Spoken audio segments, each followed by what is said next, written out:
Assalamualaikum, halo teman-teman, kita bertemu lagi. Kali ini kita akan melanjutkan film Squid Game part yang ketiga. Di part sebelumnya, para peserta yang memutuskan untuk melanjutkan permainan tersebut dijemput oleh para staf menuju tempat permainan. Sementara Junho mengikuti mereka. Oke, tanpa basa-basi langsung saja kita masuk ke alur ceritanya. Di awal film, kita diperlihatkan Junho mengikuti mobil yang membawa Song Gi-hun menuju ke sebuah pelabuhan. Di sana, dia melihat banyak mobil yang sedang ingin masuk ke dalam kapal.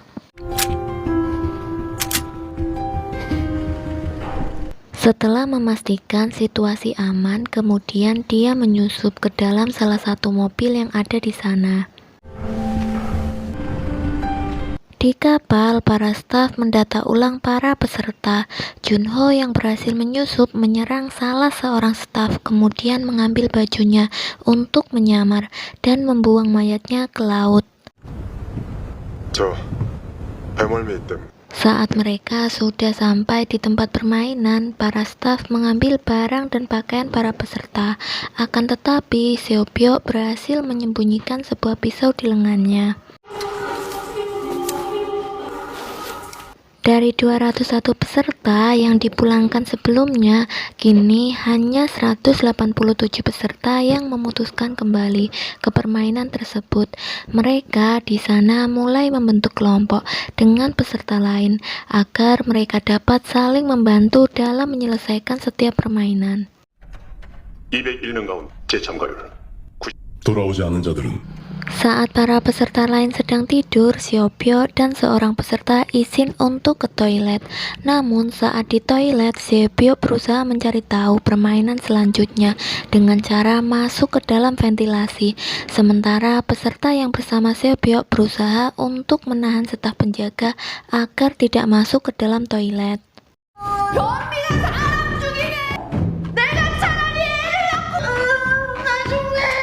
Saat Seo Byok menelusuri ventilasi tersebut, dia melihat para staf yang sedang memasak gulali di sebuah dapur. Karena mereka berdua terlalu lama di toilet, seorang staf kemudian mendobrak pintu toilet. Untungnya Seo Byok sudah kembali ke toilet tersebut. 와, 씨발 새끼, 너 내가 들어오지 말라고 그랬지? Keesokan harinya, setelah para peserta selesai sarapan, kemudian mereka dibawa ke suatu tempat untuk melakukan permainan yang kedua. Di tengah perjalanan, Sang-woo mendengar obrolan Seo Byok dan temannya. Dia mencoba menanyakan tentang apa yang dia lihat, agar dia bisa menebak permainan selanjutnya.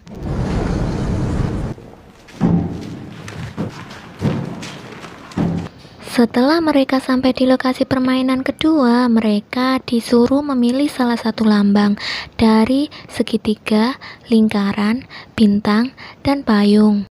동그라미, 삼각형, 별, 우산. Kemudian Sang-woo menyadari bahwa permainan yang mereka mainkan adalah gulali. Namun dia tidak memberitahu tentang hal itu kepada yang lain, dan dia malah menyuruh teman-temannya untuk berpencar memilih keempat lambang tersebut. 형 말대로 일단 찢어져서 누가 어디로 갈까요? Sang-woo yang menyadari permainan tersebut, dia memilih lambang segitiga, Ali memilih lingkaran, Song Gi-hun memilih payung, sementara kakek Ilna memilih bintang. 그럼 별이랑 우산이 남는데 그럼 제가 우산으로 뭐. 좋아. Setelah para peserta memilih lambangnya masing-masing, mereka diberikan suatu benda. Saat mereka membukanya, ternyata dalam kotak tersebut berisi gulali dengan bentuk lambang yang mereka pilih. 동그라미? Lalu, para pemain disuruh untuk memotong gulali tersebut sesuai lambang yang ada. Sebelum batas waktu yang ditentukan habis, maka mereka dinyatakan lolos. Tapi, jika mereka merusak lambang tersebut atau tidak dapat menyelesaikan sebelum batas waktu yang ditentukan, maka mereka akan langsung dieliminasi. 그럼 시작합니다.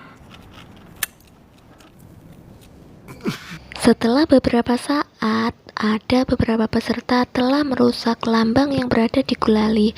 Mereka langsung dieliminasi dengan ditembak di tempat.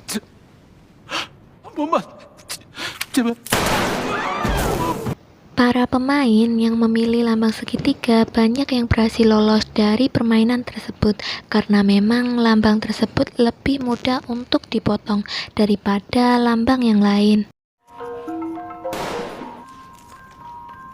11번 성공.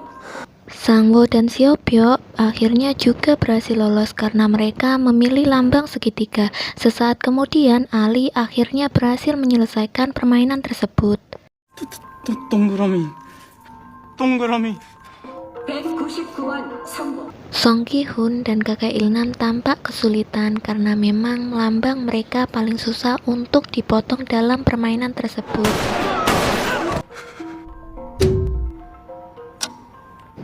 Saat batas waktu hampir habis, Song Ki-hoon menemukan sebuah cara untuk memotong gulali tersebut, yaitu dengan cara menjilatinya.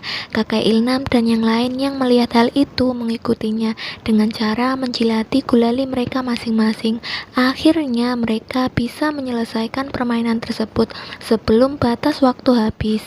뒤에서 녹이면 돼.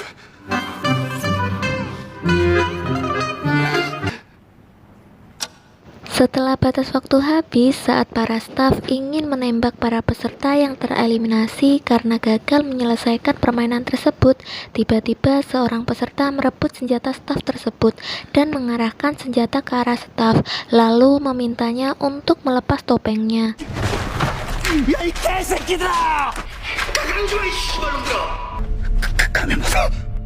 Sesaat setelah topeng staf dibuka, frontman datang dan menembak staf tersebut karena memang para staf dilarang membuka topeng mereka di lokasi permainan. Mereka hanya boleh membuka topeng di saat mereka sendiri. Sementara staf yang lain segera menembaki para peserta yang gagal agar tidak ikut memberontak.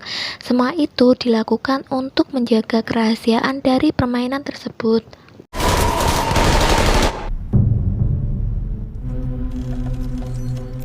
Setelah para peserta berhasil menyelesaikan permainan gulali, kemudian mereka diberikan cemilan, 1 butir telur, dan minuman.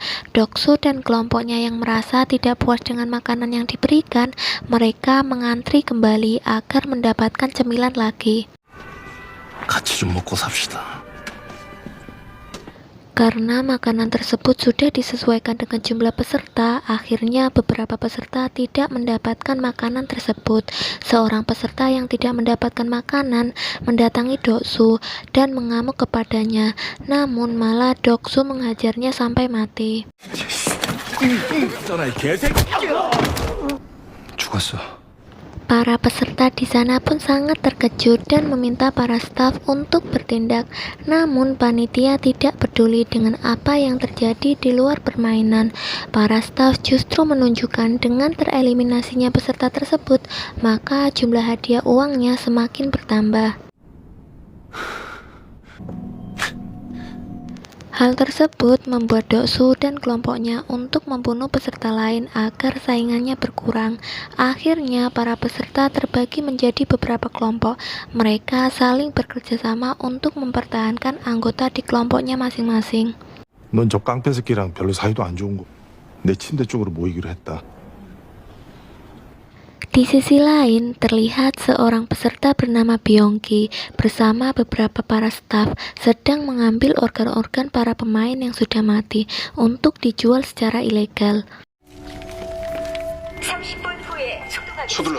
Mereka ternyata sebelumnya sudah saling mengenal sehingga memanfaatkan hal tersebut untuk mencari keuntungan, dan sebagai gantinya para staf membocorkan permainan selanjutnya kepada Byongki. 확실한 거지? 내가 탈락하면 이들 안에서 싸움이 날 거야. Setelah Byongki selesai mengambil organ dari peserta yang sudah mati, seorang staf kemudian menyuruh Byongki untuk bergabung dengan para pemain yang kuat, karena sepertinya malam ini akan menjadi malam yang berbahaya. 제일 센 중에부터 그게 살 길이야. Saat Byonggi kembali ke ruangan pemain, kemudian dia meminta kepada Doksu agar dapat ikut bergabung ke kelompoknya. Namun Doksu menolaknya. Akhirnya Byonggi mengatakan kepada Doksu bahwa dia mengetahui permainan selanjutnya. 내가 너 잡으러 간다. 내가 알아요. 다음 게임이 뭔지. Staf lalu mengumumkan bahwa lampu akan segera dipadamkan dan permainan spesial akan segera dimulai. 스페셜 게임이 시작된 관리자와 병정 그리고 Para staf kemudian berjaga di depan ruangan para pemain. Lalu tiba-tiba lampu ruangan pemain dimatikan dan Doksu menyerang pemain lain. Teriakan pemain tersebut membuat para pemain panik yang membuat mereka menyerang pemain satu sama lain.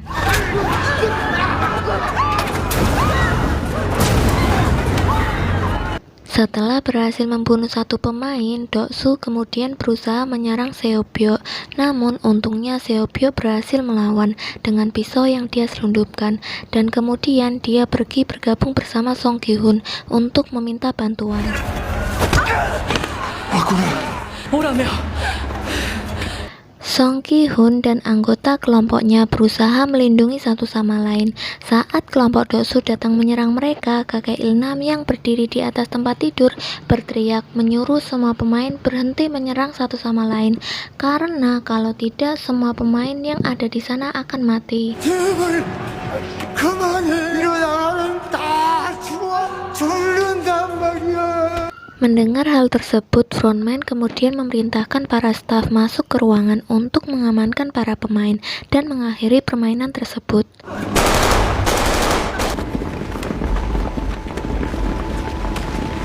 Dari 107 peserta, kini tinggal 80 peserta dan 27 orang telah tereliminasi dalam permainan tersebut. 그래도 많이 줄였네. 7에서 80명 됐으니까 7명 줄인 건가? Keesokan harinya, para pemain dibawa ke suatu tempat. Di sana mereka disuruh membuat tim yang terdiri dari 10 pemain. 이번 게임은 단체전입니다. 참가자들은 10명씩 팀을 나눈 10분입니다. Kelompok Song Gi-hun yang baru memiliki 5 pemain, mereka berusaha mengajak pemain untuk bergabung, dan rata-rata tambahan pemain mereka wanita. Doksu yang sudah mengetahui permainan selanjutnya, dia mencari pemain yang bertubuh kuat. Doksu kemudian membuang Miryong karena dia seorang wanita dan tidak memiliki tenaga yang terlalu kuat. 씨발 더럽게 질척거리네 진짜. 오빠라고 짓거리면 그 아가리 찢어버린다. 배신하면 죽인다고요? Minyo kemudian bergabung bersama tim Song Gi-hun yang memang anggotanya kurang satu pemain. 오갈 데 없이 밀려난 인간이 밀려나긴 누가 밀려나? 오빠들 내가 특별히 같이 해줄게. Setelah membentuk tim, para pemain dibawa ke tempat lain. Ternyata permainan selanjutnya yang akan mereka mainkan yaitu tarik tambang. 저 위로 보이는 타워에서 상대방을 아래로 떨어뜨리면 모두 자리에 앉아주세요. Tim yang kalah dalam permainan tersebut akan jatuh dari ketinggian yang bisa membuat mereka semua mati.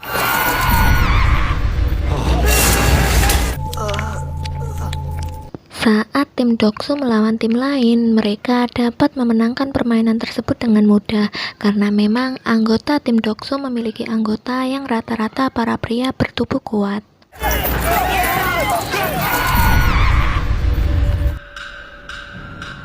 Saat giliran tim Song Gi-hun untuk bermain, mereka pada ketakutan karena melawan tim yang beranggotakan 10 orang laki-laki, sedangkan tim mereka beberapa anggota seorang perempuan yang memiliki tenaga tidak terlalu kuat.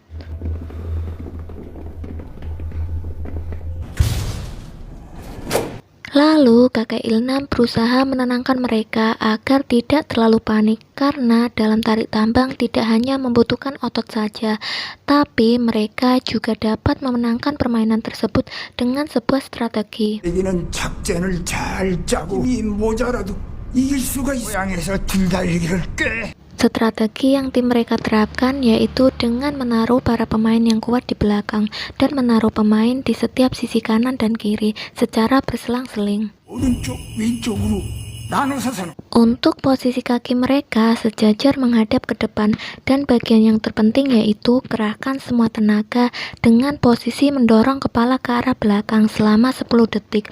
Hal tersebut untuk menahan kekuatan lawan. Saat lawan lengah, kemudian tarik sekuat tenaga. 이렇게 10초만 버티 이상하다.